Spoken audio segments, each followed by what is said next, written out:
Aloha, everyone. Thanks for tuning in. I'm Alex Zannes, Information Officer with the Mayor's Office, Mayor Kirk Caldwell, and I'm here joined by Sheri Kajiwara. Thank you for joining us, Director of Customer Services with the City and County of Honolulu. Thank you for joining us today. Thank you, Alex. I'm happy to be here. So we're here to talk about the issue of abandoned vehicles. We've been seeing it in the news, we've been seeing it in a number of places, and people no doubt have been seeing some across the island. So first, the biggest issue, something that many people may not be aware of, the city actually can dispose of these vehicles for you. Could you please tell me a little bit about that? Right. First of all, we want people to know, Alex, that it is illegal to abandon a vehicle on public streets. So we want people to be aware that the city does have a free junking program. So what you would do is fill out a form. Can I show this form here? You'd fill out the form that you find on our website, and that form says that you would like to turn in your car as a junk. You take off the plates from the front and back of the vehicle, and you bring us your title of registration, your title of ownership, and then take that to the Satellite City Hall, and we will process it to be junked. And tell me, if you can, what are some of the issues that we have been running into with these abandoned vehicles? One of the biggest things, Alex, that affects our abandoned vehicle problem is the price of scrap metal. I understand maybe a year and a half ago, you could get about $200 for your car if you turned it in, or it was about $200 for a ton, and a car would weigh about a ton.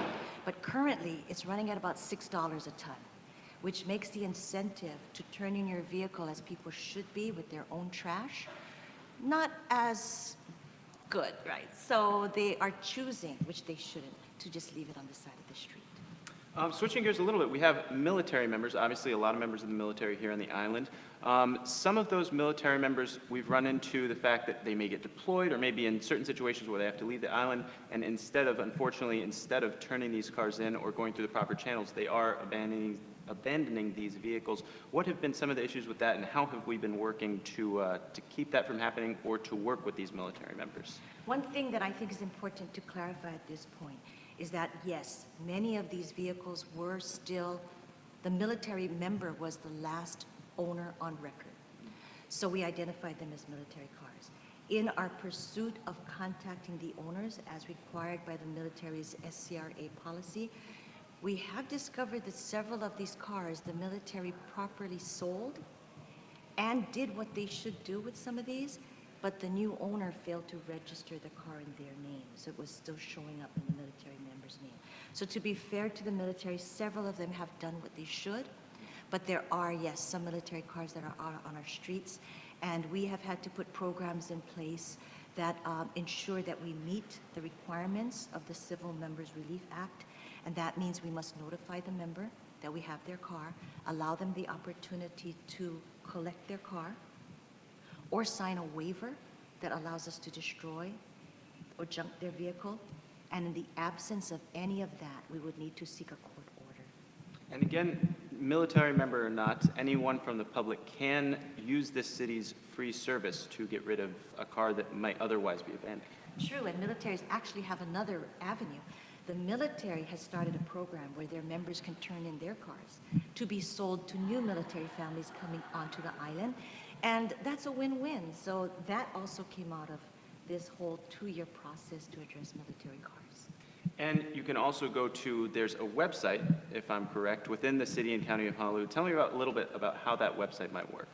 Of course, we're trying to educate people on all of these things. So we have developed a website where you go to honolulu.gov and click on CSD, and there's a banner there for junking your car.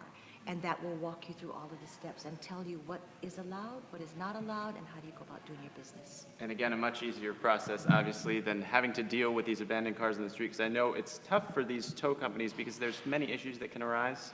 Now, when we have a complaint about an abandoned vehicle, or our inspectors find one, there's a process where our inspectors have to ensure that it is abandoned, truly abandoned.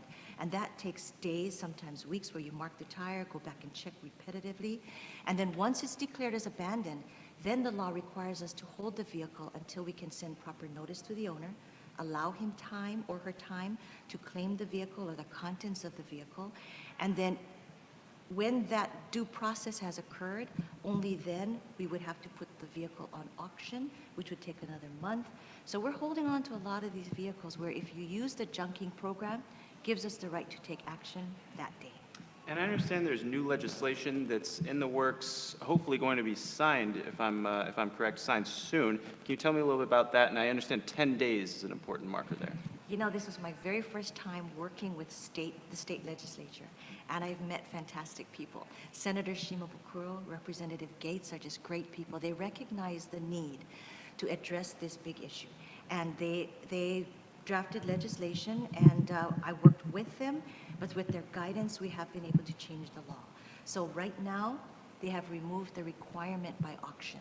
So once a vehicle has not met all those identifying the owner, no one's claimed it, we don't have to put it to auction. We can do other things, such as maybe shipping it off island.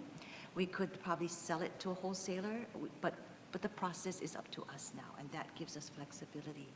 Also, they have redefined a derelict, which is one of the problems that we had in moving quickly, because if it's not a derelict, it gave us a whole new slew of things that we had to do.